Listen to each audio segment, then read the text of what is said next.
விஞ்ஞான முறையில 524 கோடி ரூபாய் ஊழல் பண்ணி மக்கள் பணத்தை ஆட்டைய போட்ட கில்லாடி இவருதான்.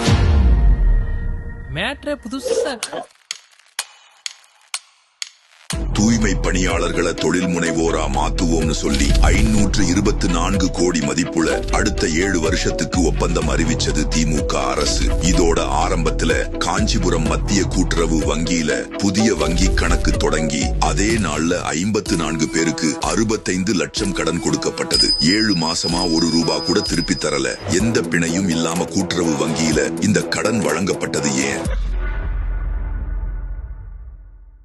தமிழக அரசோடு தூய்மை பணியாளர்கள் மேற்கொண்டுள்ள கழிவு நீர் அகற்றும் ஒப்பந்த பணிகள் அவங்களுக்கு பதிலா ஜென் கிரீன் லாஜிஸ்டிக்ஸ் நிறுவனமே மேற்கொள்ளும்னு ஒப்பந்தம் கையெழுத்திடப்பட்டது. இந்த ஒப்பந்தத்தில் வங்கி கடன் பெற்ற பயனாளிகளும் கையெழுத்திட்டனர். யாருடையது இந்த ஜென் கிரீன் லாஜிஸ்டிக்ஸ் நிறுவனம்? இந்த நிறுவனத்தின் இயக்குநர்களில் ஒருவரான வீரமணி ராதாகிருஷ்ணன் செல்வ பெருந்தகையின் சொந்த அண்ணன் மகன். இந்த நிறுவனத்தின் அலுவலக முகவரி செல்வ பெருந்தகை அவர்களின் அலுவலக முகவரியில் தான் உள்ளது.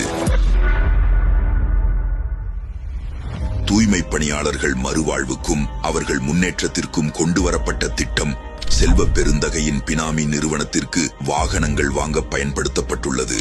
ஏழை எளிய மக்களின் வயிற்றில் அடித்து அவர்களுக்கான திட்டங்களை தங்கள் நலனுக்காக மடைமாற்றிக் கொண்டார் தமிழக காங்கிரஸ் கட்சியின் தலைவர் திரு செல்வ பெருந்தகை. இந்த ஊழல் திமுக அரசுக்கு தெரியாமலா நடந்திருக்கும்?